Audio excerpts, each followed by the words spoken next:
ومعرفتك. السلام عليكم ورحمة الله وبركاته. الحمد لله والشكر لله. Kita bersyukur kehadirat Allah Subhanahu wa Ta'ala yang telah mencipta kita, memanjangkan umur kita dan mengurniakan kepada kita nikmat-nikmat yang sangat banyak zahir dan batin. Mudah-mudahan segala nikmat-nikmat yang dikurniakan itu sentiasalah dikurniakan kepada kita dan dijadikan kita termasuk dalam golongan orang-orang yang bersyukur. Mudah-mudahan dengan berkat syukur Allah Subhanahu wa Ta'ala menjaga kita dan menambahkan lagi nikmat kurniaannya kepada kita semua. Kuliah Masjid Abidin pada malam ini insya-Allah akan meneruskan lagi huraian kalam hikmat Asy-Syaikh Ahmad Ibn Athaillah Al-Iskandari radhiyallahu anhu. Kalam hikmat yang ingin disambung huraiannya ialah masih lagi kalam hikmat yang ke-249. Tapi sebelum saya menyambung huraian kalam hikmat ini, atas permintaan beberapa pihak minta saya memberi sedikit komentar berkenaan dengan satu isu yang disebarluaskan dan berlaku pertumbungan pemikiran, melecehkan dan macam-macam lagi lah, iaitu berkenaan dengan zikir yang diamalkan oleh setengah golongan dengan menyebut nama Hu. Jadi macam mana perkara ini? Iaitu zikir yang diamalkan oleh sekelompok lah, menyebut kalimah Hu ataupun Huwa, dia maksudnya. Apakah perkara ini boleh dilakukan dan apa sandarannya? Dan bagaimana hal yang berkaitan ini, saya akan sedikit menjelaskan ini. Baik, pertama sekali saya nak beritahu bahawa zikir ini diamalkan oleh segolongan, oleh sebahagian dari kalangan orang-orang yang mengamalkan tarekat-tarekat sufi, tapi tidak semua. Tidak semua. Maksudnya, dalam setengah pengamalan yang diamalkan di dalam tarekat-tarekat tasawuf ni, ada yang mengamalkan zikir itu dan ada yang tidak. Tidak semua. Itu satu perkara. Yang kedua, apa sebenarnya zikir ini? Zikir Hu ni sebenarnya apa? Hu ni dalam bahasa Arab iaitu ganti nama daripada Huwa. Kalau kita bacaan yang lengkap ni akan jadi Huwa. Bila kita stop, kita ringkaskan, ia akan jadi Hu.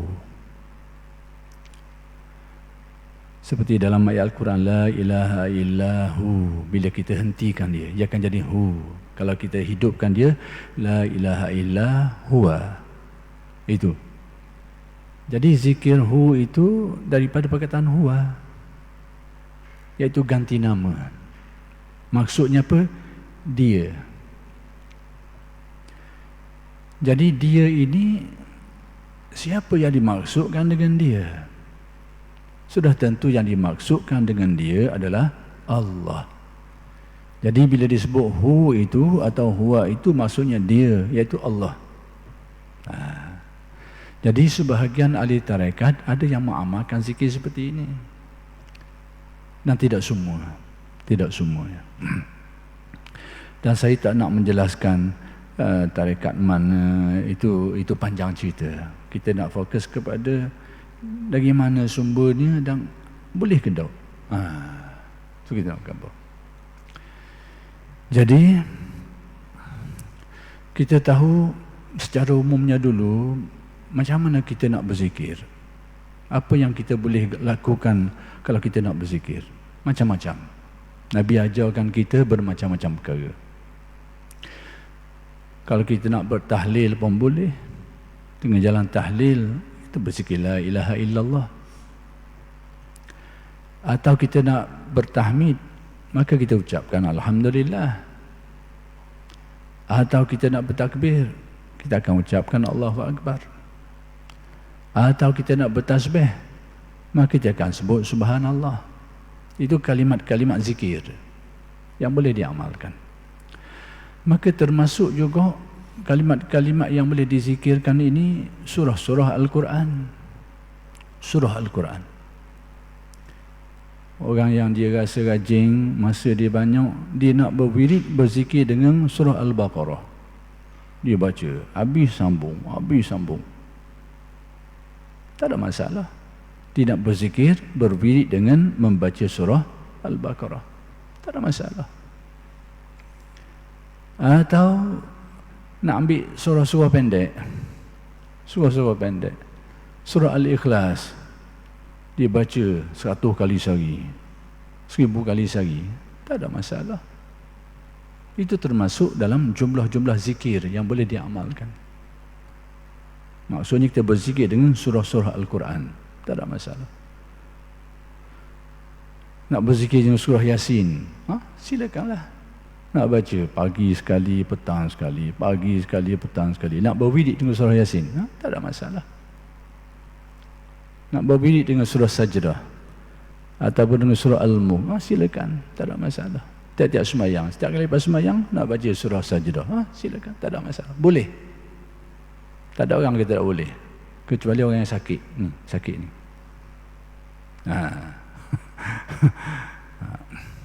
Ataupun kita boleh berzikir juga dengan beberapa ayat Al-Quran. Tak ada masalah. Kita nak ambil satu ayat Al-Quran, sepotong ayat Al-Quran, mana-manalah, dan kita nak wiridkan dia. Contohnya Bismillahirrahmanirrahim. Kita nak wirid itu Bismillahirrahmanirrahim, Bismillahirrahmanirrahim. Sebagai satu ayat Al-Quran itu, nak wiridkan dia, nak zikirkan dia, tak ada masalah. Atau suatu ungkapan di antara ungkapan-ungkapan yang ada dalam Al-Quran. Kita nak ambil dalam sekian banyak ayat Al-Quran itu beberapa ungkapan yang jelas maknanya, yang boleh kita laksanakan, amalkan. Tak ada masalah. Contohnya la haula wala quwata illa billah. Itu satu ungkapan dalam Al-Quran. Jadi kita berzikir dengan la haula wala quwata illa billah, la haula wala quwata illa billah, tak ada masalah. Dan tak ada orang kata tak boleh, kecuali yang macam saya kata tadi lah, orang yang cara berfikir dia tu sakit. Kata tak boleh. Adapun dia ambil perkataan-perkataan lain, satu ungkapan dalam Al-Quran yang sesuai. Hasbunallah wa ni'mal wakil. Dia nak zikirkan kalimat itu, silakan, tak ada masalah. Hasbunallah wa ni'mal wakil, hasbunallah wa ni'mal wakil. Tidak zikirkan. Itu satu ungkapan di antara ungkapan Al-Quran, tidak salah, asalkan maknanya jelas. Tapi janganlah ambil kalimah la ilaha illa ana. Dalam Al-Quran ada perkataan tu, la ilaha illa ana fa'budni wa aqimis salata li zikri. Nak ambil kalimah tu, la ilaha illa ana, la ilaha illa ana, maksudnya tidak ada Tuhan melainkan aku. Beratlah. Beratlah gitu. Jadi nak beritahunya, kita nak berzikir dengan surah Al-Quran boleh, atau surah panjang ke surah pendek ke, apa nak berzikir dengan ayat-ayat Al-Quran yang jelas maknanya, yang boleh kita zikirkan, atau beberapa kalimat ungkapan Al-Quran nak dizikirkan, tak ada masalah. Boleh. Tak ada orang larang. Dan tidak ada larangan, kecuali yang sakit ni, sakit gaya berfikir. Maka zikirhu ini adalah satu ungkapan di antara ungkapan Al-Quran. Huwallah, qul huwallah, huwallah. Jadi kita nak ambil huwallah, kita nak zikirkan itu, tak ada masalah. Huwar Rahmanur Rahim, kita nak zikir Huwar Rahmanur Rahim, Huwar Rahmanur Rahim, boleh, tak ada masalah. Huwal Hayyul Qayyum, Huwal Hayyul Qayyum, Huwal Hayyul Qayyum, kita nak zikirkan, tak ada masalah. Berzikirlah. Tapi zikir hu ini adalah satu ungkapan di antara ungkapan-ungkapan Al-Quran. Huwallah, Huwal Hayyul Qayyum, Huwar Rahmanur Rahim, Huwal Haq. Zalika bi anna Allaha huwal haq, huwal haq. Boleh, tak ada halangan. Cuma ulama tasawuf dalam sesetengah tarekat, ungkapan-ungkapan ini dimahzufkan sebahagiannya, dikekalkan sebahagian, dikekalkan mubtada, dibuang khabarnya, ataupun dibuang, dia datangkan mausuf, dibuang sifatnya, tak ada masalah. Contohnya huwallah, dialah Allah. Dalam bahasa Arab ini struktur bahasa Arab orang panggil mubtada khabar. Jadi dalam bahasa Arab kita nak buang khabar boleh, ataupun nak buang mubtada pun boleh, tak ada masalah dalam Al-Quran. Jadi zikir hu itu ungkapan yang lengkapnya huwallah, ataupun huwar Rahmanur Rahim, ataupun huwal Hayyul Qayyum. Dialah Allah, dialah yang Maha Pemurah, Maha Penyayang. Dialah huwal Hayyul Qayyum, dialah yang Maha Hidup, yang Maha menguruskan alam semesta ini. Huwal Haq, dialah Tuhan yang sebenar-benarnya. Dia. Jadi ulama tasawuf sebahagian mereka itu mengambil yang muftadanya itu huwa, ataupun direngkakan jadi hu, tapi dari segi pengisiannya huwallah, huwar Rahmanur Rahim, huwal Haq, huwal Hayyul Qayyum, bermacam-macam maknanya itu. Lalu mereka mengekalkan hu itu sebagai kalimat asalnya itu yang ada makna dia itu, yang ada pengertiannya itu, tapi dibuang, dan tidak salah dari segi bahasa Arab. Nak kabarnya tidak salah dari segi bahasa Arab. Jangan tanya orang dengar tu kira apa telinga orang. Yang penting orang yang mengucapkan tu, apa yang dia ucapkan tu ada makna tak? Ada erti tak? Itu yang penting. Dengar orang cakap, dengar orang, telinga orang ngapa Quran, ya enggak macam suara lebah, bolong kali. Kita dengar orang apa Quran kan, bunyi macam lebah je. Layan apa ke telinga orang? Dalam ambil hal telinga orang tu, yang penting hak mempunyai badan tu, hak berzikir tu, dia sebut benda tu apa inti dia, apa makna dia, apa isi dia. Di situ ukurannya. Jadi dalam bahasa Arab kita boleh mengekalkan dan membuang jumlah yang, kalau ambil mubtada boleh buang khabarnya tu. Dah ada ke gini? Ada ke gini? Persoalannya ada ke tak? Tengok apa yang berlaku pada Sayyidina Bilal. Sayyidina Bilal ketika dia diazab, dia diseksa, apa ungkapan dia? Menurut riwayat, ahad, ahad, ahad, ahad, ahad. Dah apa benda? Yang esa, yang esa. Kalau bahasa Arab panggil ayat tu ayat sekerak lah, tergantung. Asalnya Allahu Ahad, Allahu Ahad, itu ungkapan dia. Tapi dibuang mubtada tu, tinggal khabar dia, ahad, ahad. Tidak salah. Tidak salah. Kalau nak kata salah, salahkanlah apa yang dibuat oleh Bilal tu. Ahad, ahad disebut. Yang Maha Esa, yang Maha Esa. Dan siapa dia? Jadi orang hak dengar tu jangan tanya orang dengar tu, kena tanya tuan hak tukang cakap tu. Dia kata benda Allahu Ahad, Allah tu Maha Esa, Allahu Ahad. Tapi dibuang, ditinggalkan khabarnya saja. Ahad, ahad, jadi boleh. Boleh. Uslub ini dalam bahasa Arab tidak salah. Tidak salah dari segi bahasa Arab. Itu dia. Baik. Apatah lagi huwa ini menurut satu pendapat merupakan al-ismul azam. Lebih-lebih lagi, huwa itu sendiri menurut satu pendapat dia adalah al-ismul azam. Apa ismul azam? Iaitu nama Allah Subhanahu wa taala yang maha agung, yang paling agung sekali. Allah Ta'ala ni ada al-asma'ul husna. Al-asma'ul husna. Berapa al-asma'ul husna? Ada 99. Dah terhad kepada 99 saja? Tidak.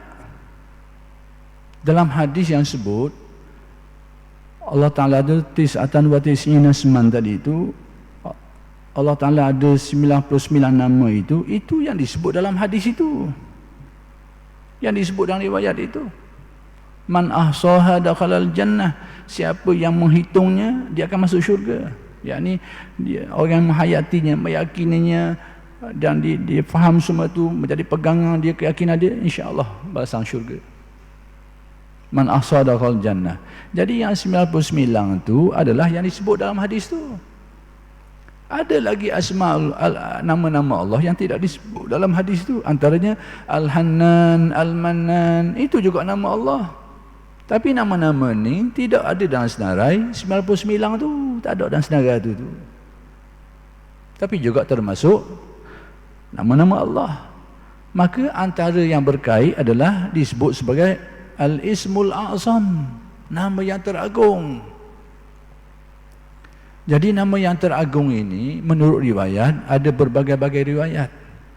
Ada riwayat menyebut Ismul A'zam ini ada pada 2 ayat, iaitu Allahu la ilaha illa wal hayyul qayyum. Ayat selagi iaitu Alif Lam Mim, ayat awal surah Al-Imran tu.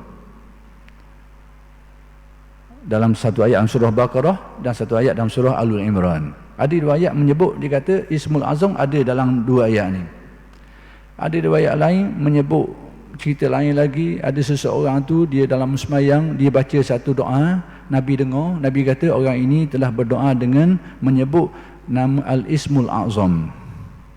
Jadi nak kabarnya riwayat-riwayat hadis yang berkaitan dengan Ismul Azam ini, apa itu Ismul Azam? Nama Allah yang teragung. Nama yang teragung. Jadi berdasarkan riwayat-riwayat hadis, nama-nama Allah yang teragung ni, nama-nama dia hak teragung ni berdasarkan hadis berbagai-bagai. Ada hadis tu, beberapa hadis yang menyebut tentang Al-Ismul Azam ni menunjukkan makna yang berbeza-beza. Jadi ulama khilaf tentang perkara ni. Sebab apa? Sebab hadis berbeza-beza. Jadi Al-Imam Ibn Hajar Al-Asqalani dalam Fathul Bari, dia telah mengulas perkara ni, ikhtilaf ulama ni tentang Al-Ismul Azam ni. Jadi Ibn Hajar dalam kitabnya Fathul Bari itu, dia telah menjelaskan perkara ni dan disebut, dia kata pendapat-pendapat ulama tentang Ismul Azam ni ada 14, dia kata. Ada 14 pendapat. Dan setiap pendapat itu dia ada hujah dia sendiri, dia ada dalil dan sudut pandang dia sendiri. Itu dihuraikan oleh Al-Imam Ibn Hajar di dalam Al-Asqalani, bukan Haytami, Ibn Hajar Al-Asqalani dan Fathul Bari. Dia jelas. Jadi dia kata, kesimpulan dia kata, dia telah menghuraikan pendapat-pendapat ulama dan menentukan mana Ismul Azam ni. Dia kata ada 14 pendapat, dia kata. Maka disebut pertama sekali huwa tadi adalah merupakan Ismul Azam. Yang kedua Allah itu sendiri adalah Ismul Azam. Dan adalah lagi beberapa 14 pendapat. Cuma nak beritahunya, salah satu di antara pendapat ulama berkaitan dengan Ismul Azam adalah kalimah hu tadi tu, kalimah hu tu, huwa tadi tu. Itu adalah merupakan Ismul Azam yang Nabi kata sesiapa yang berdoa dengannya ajabah, Allah Ta'ala akan perkenalkan. Siapa yang minta, Allah Ta'ala akan a'ta, Allah Ta'ala akan berikan. Kalau dia berdoa kepada Allah, dia minta dengan Allah dengan Ismul Azam ni, dia akan dia akan ditunaikan, dia akan diberi. Jadi berdasarkan riwayat ini, apatah lagi kalimah hu itu berdasarkan pendapat tadi adalah merupakan salah satu di antara atas pendapat itu merupakan al-ismul azam. Takkan salah pula kita sebut. Takkan jadi salah pula menyebut ismul azam berdasarkan pendapat tadi. Jadi kalau kita tak mahu terima pun, tak setuju pun, tak payah terimalah. Ulama pun tak paksa kita tak terima. Cuma orang yang mengamalkannya, mereka berpandukan kepada keterangan-keterangan ini, dalil-dalil. Bagi orang yang tidak sependapat, tak mahu terima pendapat ni, lelah lah. Tak ada masalah apa-apa. Baik, timbul satu persoalan. Dah Nabi ada berzikir gitu? Nabi ada berzikir hu-hu ni, ada berzikir gitu? Hu-hu ni, ada Nabi berzikir gitu? Ini kita nak khabar ni. Hendaklah kita sedar bahawa sesuatu yang dikatakan hadis ini, itu kita pelik. Orang yang cakap ni mengaji hadis belaka, alim belaka buat hadis. Tapi mungkin Allahu'alam lah. Cuma kita nak peringat sama-sama peringat aja bahawa sesuatu hadis itu sabit dengan kata-kata Nabi. Ni bila orang timbul ni zikir gini ni, tak boleh buat. Tak ada, sebab apa? Nabi tak buat. Alasan Nabi tak buat, tak boleh buat. Buah ni tak boleh pakai. Tak boleh pakai buah ni. Sebab apa? Ni saya nak khabar. Alasan nak terima, terimalah. Tak mau terima, sudahlah. Tak ada apa-apa. Cuma saya menjelaskan. Kenyataan bahawa Nabi tak buat, tak boleh buat, itu kenyataan tak boleh pakai.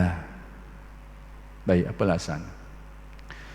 Orang yang mengaji hadis tahu belaka.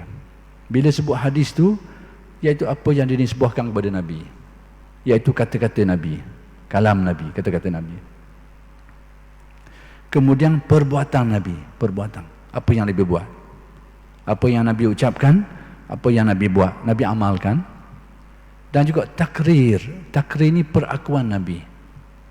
Jadi kita tengok perbuatan Nabi itu adalah sebahagian saja daripada hadis, sebahagian daripada hadis. Kalam Nabi, keterangan Nabi, perkhabaran Nabi, itu juga sebahagian daripada hadis. Jadi kalau kita nak ambil buat perkiraan, Nabi tak buat, tak boleh buat. Hak Nabi buat je boleh buat, ni berat. Ni cara mikir speak, cara mikir hak speak. Ia speak diri dia sendiri. Kerana hadis itu kadang-kadang ada benda yang Nabi tak buat, tetapi Nabi suruh, Nabi beri kebenaran, Nabi perakukan, tapi Nabi tak buat. Nabi tak buat. Ini saya Nabi contoh. Benda-benda yang Nabi tak buat, tapi Nabi suruh, Nabi galakkan, Nabi memberi kebenaran dan sebagainya. Sebab itu hendaklah kita tahu, tidak semua yang Nabi buat tu kita boleh buat, tak semua. Dan tidak semua yang Nabi tak buat tu tak boleh buat. Baik, tidak semua yang Nabi buat kita boleh buat. Sebab apa? Ada benda-benda yang menjadi khususiah bagi Nabi. Nabi bini sembilang, dah kita nak ikut juga. Tapi orang kata sini nak pakai tu. Jadi kata apa ni? Cari jalan nak suruh boleh. Nabi buat kata 11 atau 9 tak kira lah. Nabi tidur tak batal tu. Dah kita nak pakai kat bawah tu. Cuba tak tidur. Tidur khokang bangun gitu je. Jangan ambil semayang-semayang lah. Nak buat kat gitu. Sebab tu tidak semua benda yang Nabi buat boleh kita buat, tidak semua. Maksud ada benda-benda. Jadi saya nak kabarnya kaedah, Nabi tak buat tak boleh, Nabi buat je boleh. Itu tak boleh pakai kaedah tu. Tak boleh pakai. Baik, saya ambil contoh lagi. Contoh yang disangkakan orang, Nabi buat tak tadi? Tak buat, tak boleh buat. Ni nak khabar bahawa pemikiran ni pemikiran tak boleh pakai. Ni minta maaf lah saya khabar tu sekarang. Ini gaya berfikir Salafi Wahabi. Khabar tu kan lalulah, senang. Ini kita kiyah-kiyah kau sekarang tak apalah, saya sekala. Khabar tu kan. Ini otaknya Salafi Wahabi, gaya mikir dia. Dah nak kata kau ni, gaya mikir dia pesannya gitu dah. Kau kata apa? Baik, saya beritahu. Sekarang ni pernah tak kita dengar ada riwayat Nabi lepas semayang, sudah semayang, Nabi baca subhanallah 33 kali, alhamdulillah 33 kali, Allahu Akbar 33 kali. Ada tak sahabat dengar itu? Tak ada dalam riwayat. Tak ada. Maksudnya Nabi tak buat. Maksudnya Nabi tak buat, sama ada Nabi sama tidak dibuat oleh Nabi atau Nabi tak buat depan orang. Yang jelasnya tak ada riwayat beritahu Nabi lepas semayang Nabi baca subhanallah 33 kali, alhamdulillah 33 kali, Allahu Akbar 33 kali. Tetapi galakkan mengamalkan itu ada dalam hadis Nabi, galakkan dia tu. Sehingga Nabi kata siapa yang baca subhanallah 33 kali, alhamdulillah 33 kali, Allahu Akbar 33 kali ditambah disempurnakan dengan satu bacaan tu, maka akan diampunkan dosanya itu walaupun seperti buih-buih di lautan. Jadi ada benda Nabi tak buat atau Nabi tak buat depan orang, tapi Nabi galakkan. Ada tak dengar Nabi lepas semayang, sahabat meriwayatkan lepas semayang Nabi baca ayat kursi. Lepas semayang sudah Assalamualaikum, Assalamualaikum, Nabi baca ayat kursi. Tak ada dengar riwayat. Tetapi hadis-hadis yang berkait dengan galakan membaca ayat kursi lepas semayang ni ada sumber dia tu. Ada sumber dia. Sekalipun Nabi tak buat, tapi Nabi memberi galakan. Bila sebut galakan, suruh hanglah tu. Cuma tak wajib. Contoh lain. Tapi contoh lain lagi. Contoh benda tu Nabi dah buat tapi tidak dilarang. Baik, sekarang dalam ayat Al-Quran, apa tak Allah Ta'ala suruh kita? Qul ud'ullaha awid'ur rahman ayyamma tad'u falahul asma'ul husna. Serulah nama Allah, serulah nama Ar-Rahman. Mana-mana nama yang kamu suruh itu, maka Allah Ta'ala itu ada nama-nama yang baik. Maksudnya kita disuruh menyeru nama Allah, berdoa kepada Allah, menyeru nama dia menggunakan Al-Asma'ul Husna. Baik, sekarang saya nak tanya secara orang ramai, cara mula. Pernah tak kita dengar Nabi menyeru, berzikir, berwirid menggunakan perkataan Al-Haq? Di antara Asma'ul Husna itu adalah perkataan Al-Haq. Ada tak riwayat, pernah tak dengar sahabat meriwayatkan ataupun ada orang dengar Nabi berwirid ya haq, ya haq, ataupun dibuang kalimah ya tu tinggal haq, haq, haq. Pernah dengar tak gitu? Tak ada pernah orang dengar. Dah boleh tak? Boleh tak? Sedangkan ayat tu suruh qulid'ullaha awid'u Ar-Rahman. Serulah nama Allah, serulah nama Rahman, ayyamma tad'u, mana-mana saja yang kau seru, falahul asma'ul husna. Allah Ta'ala tu ada nama al-asma' al-husna. Jadi berdasarkan ayat ni tak salah kita sebut ya haq, ya haq, ataupun kita buang kalimah nida tu. Bahasa Arab boleh. Asalnya ya Allah, ya Allah, nak buang kalimah nida tu tinggal Allah, Allah saja boleh dalam bahasa Arab. Kalau mengaji bahasa Arab, kecuali ngaji bahasa Urdu. Itulah ya. Ngaji bahasa Urdu tak ada lah. Dalam bahasa Arab boleh. Jadi persoalan kita ambil salah satu daripada Asma'ul Husna tu, Al-Haq. Lalu kita berzikir dengan dia. Ya Haq, ya Haq, ataupun Haq, Haq. Itu sebahagian daripada Asma'ul Husna. Ayat tadi suruh ayyamma tad'u tu, mana-mana yang kamu suruh, yang berpanggil, yang mensuruh Allah Ta'ala, maka Allah Ta'ala falahul asma'ul husna, dia ada nama-nama yang baik. Jadi berdasarkan ayat tu boleh kita kata Al-Haq. Tapi nak tanya saya, ada tak kita dengar Nabi baca gitu? Pernah ke sahabat riwayat Nabi petang ke pagi ke Nabi dengar haq, haq, haq, ataupun ya haq, ya haq, ya haq? Maksudnya, wahai Tuhan yang sebenar-benar Tuhan, tunjukkanlah aku kebenaran. Wahai Tuhan yang sebenar-benar Tuhan, berikanlah aku pedoman jalan yang lurus, dan sebagainya. Tunjukkanlah aku kebenaran dan sebagainya. Itu maksud ya hak tadi tu, atau mana-mana lain yang berkaitan.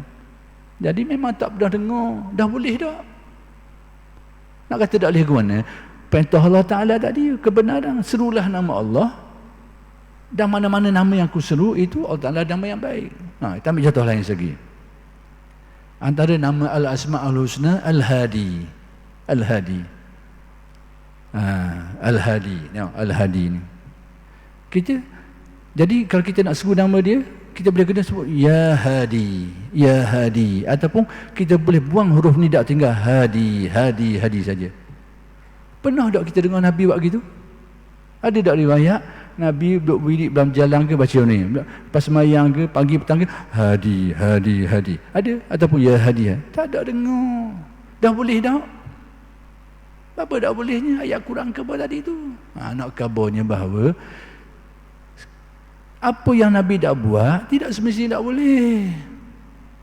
Tak semestinya tak boleh. Kerana ayat tadi. Jadi pemikiran ada sekelompok kita ni, Nabi tak buat, tak boleh. Ni tak boleh pakai buah tu otak speak tu. Memahami perkara. Banyak benda baik. Kita beri contoh lain lagi. Nak contoh tak ada dengar Nabi sebut, tapi benda tu tidak dilarang. Baik, contoh. Biar panjang ke contoh boleh, tapi habis masa mana ada. Baik. Saya ambil contoh kontroversi sikit. Kita ambil kontroversi sikit lah. Contoh apa benda? Istighasah. Istighasah ni kita minta tolong dengan orang lain, dengan selain daripada Allah Ta'ala. Minta tolong. Kita minta tolong dengan orang. Kalau depan mata, orang ada soal. Orang tak ada depan mata ni. Ya Rasulullah contohnya. Rasulullah duduk Mekah tu. Sudah wafatnya, makam dia ada di Madinah tu. Rasulullah duduk di Madinah, makam di sana. Kita, Ya Rasulullah, tolonglah aku. Boleh tak? Panggil istighasah. Ni kau tanya Salafi Wahabi memang kafir ya. Syirik lah. Memang kerja dia gitu mudah tu, memang kerja utama dia. Mensyirikkan orang Islam, mengkafirkan orang Islam, membidahkan Islam. Memang kerja utama dia tu. Tanya dia, memang syirik lalu lah. Nak kabarnya. Baik. Persoalan sekarang, nak bagi contoh. Tak apa, tu selingang dah.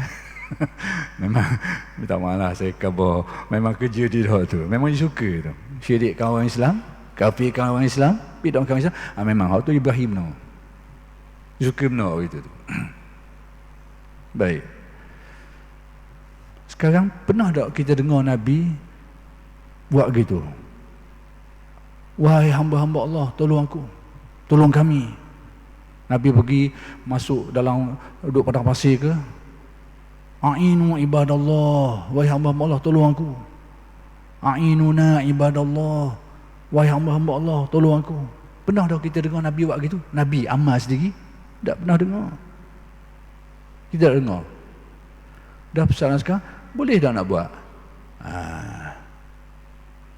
Masalah sekarang, Nabi ada ajar kepada sahabat. Nabi ada ajar kepada sahabat. Nabi kata, Nabi menjelaskan hadisnya pelbagai turuk. Darul Ifta di Mesir tadi memfatwakan hadis ni dengan pelbagai turuknya tu, pelbagai sanad dia tu bertaraf hasan hadis ni. Ada setengahnya dhaif, tapi banyak turuk, banyak cabang, banyak sumber periwayatan. Capo-capo mereka menilai taraf hadisnya hasan. Tak apalah. Kalau khabar dhaif, gang-gang ni nak mewakal lalu. Tak apalah, kita ambil ni. Hadisnya pelbagai ada pada kalimat-kalimat ada kelainan, tapi saya ambil secara umum secara Nabi khabar bila pertama sekali Nabi cerita tentang ada sekumpulan malaikat yang kerja duduk catat daun-daun hak luruh ni, Lalu Nabi kata apabila seseorang kamu itu dalam pelbagai uslub lah ni, saya ambil makna yang keseluruhan tadi, sekiranya seseorang kamu dia ada hajat. Kalimat yang dipakai Nabi itu berbeza-beza dalam pelbagai riwayat tadi tu. Sekiranya seorang mutu ada hajat dan dia berada pada tempat yang tak ada orang. Ada satu riwayat menyebut dia berada pada tempat falah ni tanah kosong tak ada orang. Dia ada hajat dan dia duduk tempat yang tak ada orang. Dia ada keperluan. Dia kesusahan masa tu, dia ada keperluan masa tu, dan dia berada tempat tak ada orang. Ataupun di tanah lapang. Apa yang Nabi ajar? Fal yunadi, hendaklah dia berseru. A'inu ibadallah. Wahai hamba-hamba Allah. Tak ada orang. Tapi Nabi aja berseru, wahai hamba-hamba Allah, tolonglah, tolong. Sedangkan dalam riwayat kita tak dengar Nabi buat gini. Tapi Nabi ada ajar kepada sahabat. Maksudnya boleh buat. A'inu ibadallah. Ada riwayat yang lain menyebut ibadallah a'inuna ataupun arisuna, kalimat yang berbagai-bagai. Wahai hamba-hamba Allah, tolong kami. Tolong kami. Al-Imam An-Nawawi rahmatullah alaih dalam syarah Muslimnya, dah habis juga. Al-Imam Nawawi dalam syarah Muslimnya, dia cerita dia pernah mengalami satu keadaan tu. Dia kenderaan dia tembus lagi. Jadi dia tatbik apa yang Nabi suruh tadi tu. Dengan takdir Allah, mari semula binatang tembus lagi tu. Hak hilang tu balik semula. Ditatbik apa yang Nabi ajar tadi. Nak kabarnya bahawa tidak semestinya benda yang Nabi tak buat, tak boleh buat. Tapi ialah, dekat si kena ni siapa dah ada nak panjang lah. Kita berarti insya-Allah kalau ada ruang akan datang saya sambung sekali lagi. Sekadar itu saja dulu. Aku lu qauli hadza wa astaghfirullahal azim li wa lakum. Assalamualaikum warahmatullahi wabarakatuh.